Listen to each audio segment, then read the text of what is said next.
Hello and welcome to the channel. Here we talk about my experiences during lockup for educational use. I do not condone or glorify the behaviors in my stories. I spent 2 years in lockup at CFCF, and now that I'm out, I want to tell y'all about it.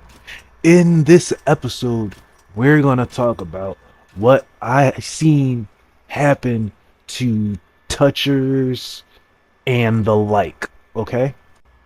And I'm just going to put this out there. These are the type of people that deserve to be in jail, okay? These are the type of people that deserve what happened to them when they go to jail, because nobody in their youth or no woman deserves to get, you know, touched inappropriately and unwantedly. Okay? So let's get right into it. Usually whenever those types of accusations and allegations come up about somebody, uh, um 100% of the time I've seen them leave the pod, okay? And they usually leave the pod for three reasons. One, either because they moved voluntarily, okay, because they're not trying to get jumped by the entire pod, all right? Two, they get moved by the CO, okay, by the correctional officer to quote unquote protect that toucher, whatever, right? And then the third reason why you will move off of your pod is probably because all the inmates are going to jump you because you're a toucher and they don't want to be around you, because even though uh uh they may be in jail because they're villains and now they're chilling, right? But no, if you're a toucher, you're an absolute monster, and 9 out of 10 people in jail are going to punch on you immediately. Okay, me included. All right. I remember one time I was locked in my cell during top tier recreation period. Okay, so pretty much top tier was outside of their cells for recreation, and bottom tier was all still locked inside of their cells. Y'all get what I'm saying? So I'm locked in my cell, looking out my cell door, watching TV, right? And I see somebody come on the pod. Now, I always say, mind your business this, mind your business that, but I'm not gonna lie, you do have to keep your head on a swivel. You do have to be mindful of the situations unfolding around you, and I'll say it then and I'll say it again. All right? But as I was watching TV, I see the block rep go into the mop closet with two other of the correctional officers workers, and they took somebody in there. You feel what I'm saying? The CO went down to the mop closet with those four dudes, pretty much. All right, because it was three workers, the CO, and I'm assuming this one toucher. All right. Long story short, the CO was pretty much the referee to a fight in the mop closet, a 3v1 with a toucher. Y'all get what I'm saying? The CO had to unlock that mop closet and like supervise what was going on to make sure that the three inmates didn't unalive that toucher, but that toucher still got what he deserved. Y'all get what I'm saying? Um, I'm pretty much like 2, 3 doors down from the mop closet, and all I hear is all this banging, banging, banging, banging, banging, pretty much, right? And then when I see the block rep leaving, not the other two workers that were with him, when I see the block rep leaving, I see him shaking his knuckles like he just got done in a fight, and I see a drop of blood fall off his hand and onto the floor. You feel me? It don't take a rocket scientist to figure out, like, oh wow, like the CO just pretty much played a referee to this fight. And I don't blame the CO for what she did, because the dude was obviously a POS. Y'all know what I'm saying? Um but yeah, this other time I seen a really old scrapist essentially get jumped by the entire pod, all right? Now, some background on this scrapist, right? So apparently it was a really old 70 something year old black crackhead essentially, right? And I had heard that he was locked up for essentially scraping an old woman and putting hands on her husband. All right.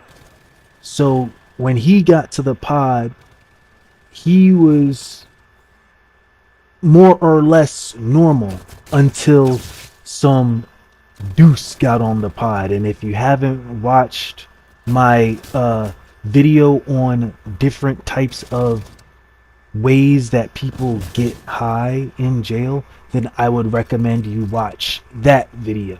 All right. But he was introduced to Deuce, and I said it then and I'll say it again now. Deuce is a monster. This dude essentially becomes a fiend for Deuce, okay?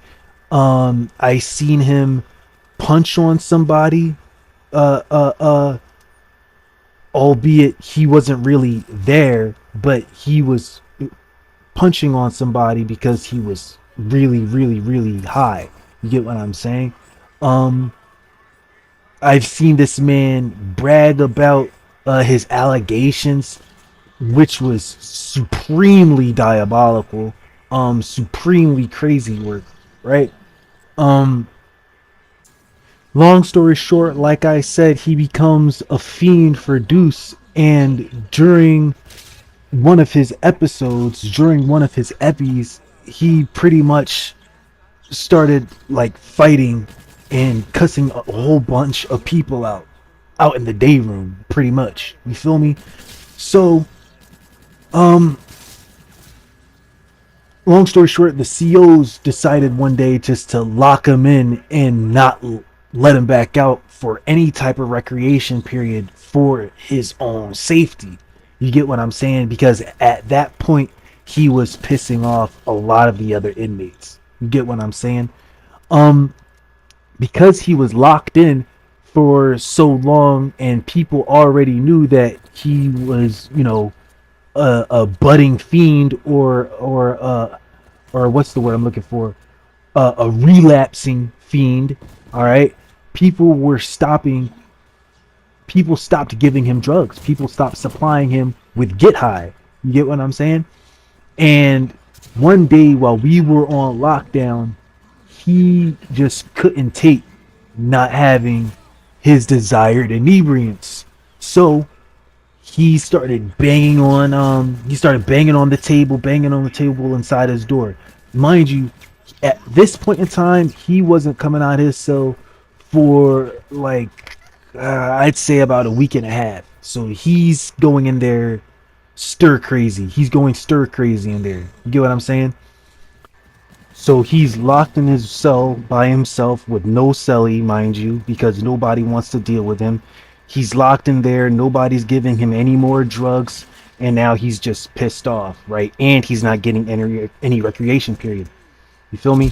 So he's in there yelling, screaming, going on and on about how he did this, that, and the third to that woman, and how he would do it again, and how he would put hands on her husband again for trying to defend his wife again, right?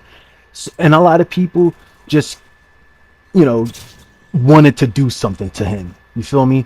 So one day, a new CEO that is not really on the pod like that and doesn't really know what was going on, he comes and he lets him out, right?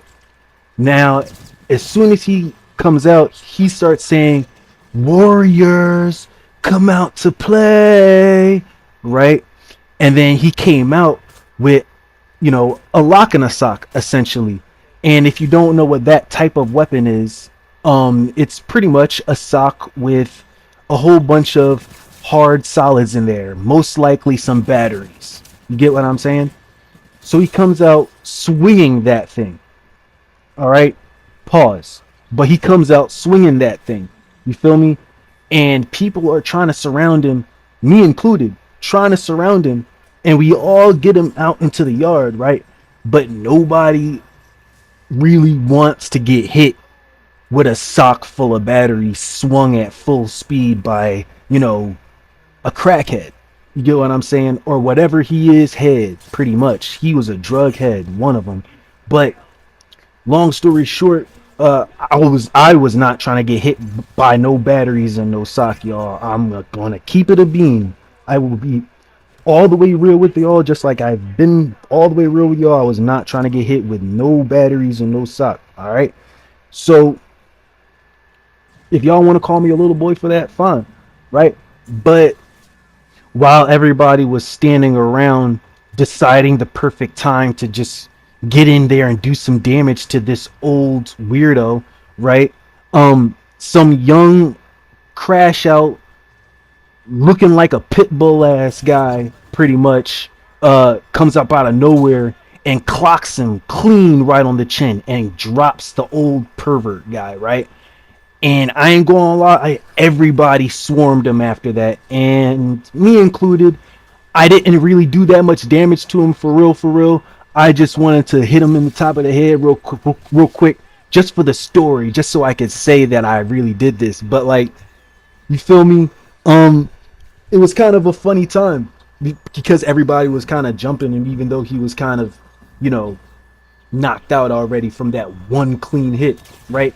And honestly, all the COs already knew what was going on with this guy too, so they kind of just like let it happen. You feel what I'm saying? After all the COs came and kind of, separated everything, I was one of the people who actually picked him up.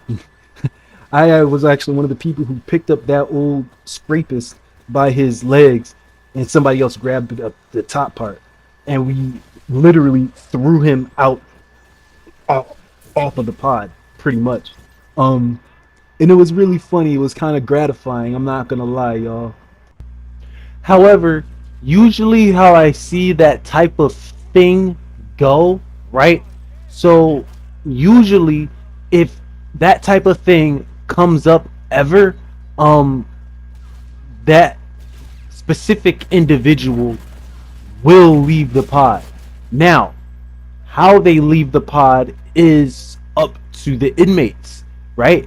Now, they could either send them off saying stuff like, "Oh, don't touch me there, no, stop it, please stop it," things like that, to mimic the victim of that person. All right. Or that person could get jumped as they're leaving the pod. Okay. And honestly, like I said earlier in the video, they deserve all that's coming to them, okay? Because if you're out there touching, young ones, then you're obviously a monster, and I shouldn't have to start a YouTube channel to say that type of thing, okay? If you go to jail and you're a toucher, if you're a sexual offender, if you're any of those types of people, if you're any of those types of weirdos, okay, then reasonably and understandably expect some foul things happening to you, and expect people not feeling sorry for you, okay? Now, the COs, they may or may not set something up to get you touched. You get what I'm saying? Yeah, even though you may be a toucher, a sexual offender, or anything like that in jail, you may get touched, okay? and not in a good way, not in the way that you want to be. Okay? If you guys like this video, then please give it a like and subscribe, and have a great rest of your day.